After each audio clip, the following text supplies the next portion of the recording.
ओम नमः शिवाय, हर हर महादेव, जय महाकाल। कैसे हैं सब लोग? मेरे देव आदिदेव महादेव जी की कृपा सदैव आप भक्तों पर यूं ही बनी रहे, आपकी सारी मनोकामनाएं पूरी हो, यही मैं महादेव जी से प्रार्थना करता हूं। देखिए, कल है 20 सितंबर का दिन और इस दिन पड़ रही है बुधवार की ऋषि पंचमी, है ना। ऋषि पंचमी का चाहे आप पद्म पुराण, चाहे आप विष्णु पुराण, मत्स्य पुराण, शिव महापुराण, लिंग पुराण, कोई सी भी पुराण उठा लीजिए, ऋषि पंचमी का बहुत बड़ा महत्व माना गया है। पूज्य गुरुजी ने अपनी कथाओं में कई बार इसके बारे में वर्णन किया गया है कि जिन घर में और जिन व्यक्तियों के ऊपर ऋषियों का आशीर्वाद होता है ना, उसका कोई कुछ नहीं बिगाड़ सकता है। अगर आपकी कोई मनोकामना है जो काफी समय से पूरी नहीं हो रही है, आपका कोई कार्य है जो काफी समय से अटका हुआ है, किसी भी कार्य में सफलता नहीं मिलती है, मनोकामना आपकी चाहे घर से संबंधित हो, चाहे नौकरी से संबंधित हो, पूरी हो ही नहीं रही है, परेशान हो चुके हो, तो पूज्य गुरु जी ने अपना एक नया उपाय बताया जो सिर्फ और सिर्फ ऋषि पंचमी के दिन किया जाता है। आपको अपने घर की छत पर सप्त ऋषि जी को अर्घ देना है। सप्त ऋषि आप सब लोग जानते हैं कौन कौन? कश्यप, अत्रि, वशिष्ठ, विश्वामित्र, गौतम, जमदग्नि और भारद्वाज। ये जो 7 ऋषि होते हैं ना, इनको आपको अर्घ देना है, जो कि आप चित्र में देख सकते हो, ठीक है ना। आपकी सारी मनोकामनाएं पूरी जरूर होती है।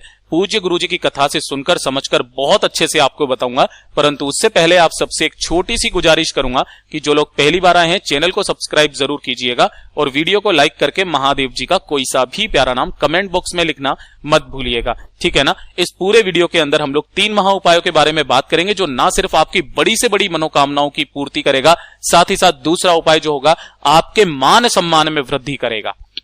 अगर आपको लगता है आपकी इज्जत वगैरह थोड़ी सी कम होने लगी है, समाज में आपको मान सम्मान बढ़ाना है, तो उसके लिए भी ऋषि पंचमी के दिन का ये उपाय आपको जरूर करना चाहिए। और जो तीसरा उपाय होगा ना, उसे तो आप चूक ही मत जाइएगा। आपके घर में धन, वैभव, संपदा, है ना, सारी की सारी समस्याएं, चाहे धन धान्य से भरा रहेगा आपका घर, साथ ही साथ आपके घर के कलेश वगैरह, बीमारियां वगैरह सब कुछ खत्म होंगे, ठीक है ना। तो ध्यान से सुनना, समझने की कोशिश करना। सबसे पहले बात कर लेते हैं पहले वाले उपाय की तरफ। जो पहला वाला उपाय होगा, ये होगा आपकी मनोकामना पूर्ति के लिए। अगर आपकी कोई हृदय की बात है, कोई कामना है जो काफी समय से पूरी नहीं हो रही है, उपाय करते करते थक चुके हो, तो ऋषि पंचमी का एक ऐसा दिन होता है कि अगर आपको ऋषियों का आशीर्वाद मिल जाए ना, तो यकीन मानिए आपको और कोई सा भी उपाय करने की जरूरत नहीं पड़ेगी, आपकी मनोकामना पूरी होगी ही होगी, है ना। इसके लिए आपको करना क्या है? सबसे पहले 1 लोटा शुद्ध जल तांबे का आपको तैयार कर लेना है।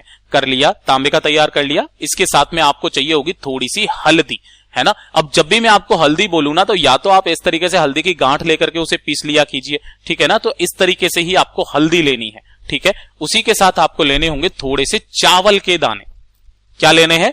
थोड़े से चावल के दाने, ठीक। अब जब आप ऋषि पंचमी के दिन सुबह सुबह उठेंगे, है ना, तो उठने के पश्चात आपको करना क्या है वो ध्यान से सुनिएगा। जब आप स्नान ध्यान कर लेंगे, सब कुछ कर लेंगे, पूजा के लिए आएंगे ना, तो जो आपने 1 लोटा शुद्ध जल ये वाला भरा हुआ है या भर करके रख लेना, इसके ऊपर, है ना, यहां पर आपको सबसे पहले कलावा चढ़ाना है।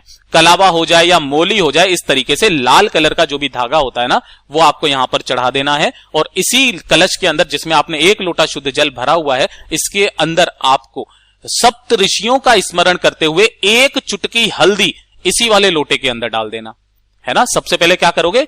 हल्दी की 1 चुटकी आपको इसी वाले लोटे में डाल देनी है, ठीक है। अब जो आपने अक्षत लिए हैं, चावल, है ना, उन अक्षत चावलों को अपने दाहिने हाथ में लेकर के, थोड़े से चावल लेना, गुरुदेव ने कोई संख्या फिक्स नहीं बताई, थोड़े से अक्षत आपको अपने दाहिने हाथ में रखने हैं। और दाहिने हाथ में रख के आपकी जो भी मनोकामना है ना, जो भी मनोकामना है, उस मनोकामना को बोल करके आपको ये जो चावल के दाने हैं, इसी वाले लोटे में मनोकामना बोल करके डालना है। ये चीज ध्यान रखना।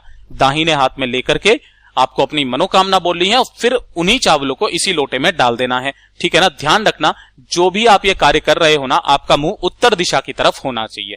इतना सब कुछ हो गया। अब ध्यान से सुनिएगा, इसे उठा करके आपको अपने घर के मंदिर में रखना है। लेकिन अगर आपके घर के मंदिर में कहीं पर भी सप्त ऋषियों का फोटो है ना, तो अगर नहीं है तो आप सप्त ऋषियों का स्मरण करके उसे अपने घर के मंदिर में रख दीजिएगा, ठीक है ना। और अगर है आपके में, तो उसी के सामने आपको इस 1 लोटे को यहां पर घर के मंदिर में ही रख देना है, ठीक है। ये काम कर दोगे। अब जब शाम का समय आएगा, रात का समय, जब तारे दिखाई देंगे, ध्यान रखना, जब तारे दिखाई देंगे, तो अगर आपने देखा हो ध्यान से, तो आपको आसमान में इस तरीके से सप्त ऋषि नजर आएंगे, है ना। जो ये 7 तारे होते हैं ना, ये इस तरीके से, ये वाले, ये सप्तऋषि आपको नजर आएंगे। अगर आपने ध्यान से देखा होगा ना तो ये एक हल जो प्लाव होता है ना उसका चित्र दर्शाते हैं, ठीक है ना। इस तरीके से इनको आपको अर्घ देना है उसी एक लोटे से। ध्यान रखना, जो भी अर्घ देवे है ना उसके छींटे आपके पैरों पर नहीं पड़ने चाहिए, इसलिए आपको नीचे एक बाल्टी लगा लेनी है, उसी को अर्घ दे देना, ठीक है ना। अर्घ देने के पश्चात आपको अपनी कामना सप्तऋषियों के सामने कहना है, उन्हें ध्यान रखने के लिए कहना है, अपने परिवार के लिए, और वापस नीचे चले जाना है। ध्यान रखना, जब सुबह के समय जब आप आओगे तो ये जो बाल्टी में आपका पानी इकट्ठा होगा ना, इस वाले जल को आपको पेड़ पौधों में डाल देना है। बस इतना सा एक दिन उपाय कर लीजिए, आपकी कामना पूरी होगी ही होगी। अब बात कर लेते हैं दूसरा वाला उपाय, जो कि आपके मान सम्मान में वृद्धि करेगा। आपके पूरे ऋषियों का आशीर्वाद ऋषि पंचमी के दिन आपको जरूर मिलेगा, मान सम्मान बढ़ेगा। साथ ही साथ जिस जगह पर आप कार्य कर रहे हो ना उस जगह पर आपकी बात का महत्व होगा, सब आपकी बात मानेंगे, सब आपसे जो है वो थोड़े से कहते हैं ना कि इंटरेस्ट लेंगे आपके अंदर, या फिर आपकी बात को महत्व देंगे, ठीक है। ध्यान से सुनना क्या करना होगा आपको। इस तरीके से सुबह के समय ऋषि पंचमी के दिन आप सभी के घर में तुलसी मैया का तो पौधा होगा ही होगा, ठीक है ना। तो आपको तुलसी मैया की जो भी पत्तियां है ना इनको ना तो तोड़ना है, ना ही कोई डंडी को तोड़ना है। आप नीचे की तरफ में देखना कि कहीं से भी जो तुलसी माता जी सूखी हुई रहती है ना, तो सूखी डंडी आपको मिल जाए ना, तो आपको एक छोटी सी डंडी यहां पर ले लेनी है। ले लोगे, छोटी सी एक डंडी लेना और थोड़ी सी चुटकी भर लेना आपको हल्दी, ठीक है ना। इन दोनों को नहाने से पहले आपको क्या करना है, एक चुटकी हल्दी पहले इसके अंदर डाल देनी है, और उसके बाद में जो आपने एक तुलसी की डंडी ली है उस तुलसी की डंडी को आपको 7 बार घड़ी की सुई की दिशा में ऐसे करके इसमें घुमा करके, है ना, और इसी वाले जल से आपको स्नान करना है। उस दिन ऋषि पंचमी के दिन इसी वाले जल से आप स्नान कर लेना। जो भी पंचमी आ जाए ना उस दिन आप इस वाले जल से उपाय करना स्टार्ट कर दीजिए। धीरे धीरे करके आपके मान सम्मान में वृद्धि होगी, आपकी बात का महत्व होगा, सभी लोग आपसे जो है कनेक्ट होना चाहेंगे, सभी लोग आपसे बात करना चाहेंगे। इतना अद्भुत और अचूक उपाय है ये, तो जरूर कीजिएगा। अब बात कर लेते हैं तीसरे वाले उपाय की तरफ। जो तीसरा वाला उपाय होगा ना, यह आपके घर में धन, संपदा, वैभव, है ना, घर की उन्नति, है ना, और कुल को बढ़ाने वाला, साथ ही साथ क्लेश से मुक्ति और आपके पापों से मुक्ति दिलाएगा। पापों से मुक्ति, है ना। इसके लिए आपको करना क्या है, ध्यान से सुनना।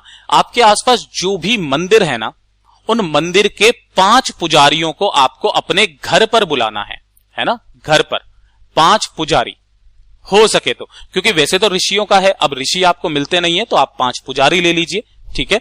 5 पुजारियों को आपको अपने घर पर बुलाना है, उन्हें खाना खिलाना है ना, उन्हें खाना खिलाना है। ध्यान रखना उस खाने के अंदर जो है पीले रंग की कुछ ना कुछ जरूर होनी चाहिए मिठाई, जो वो खा लें, है ना।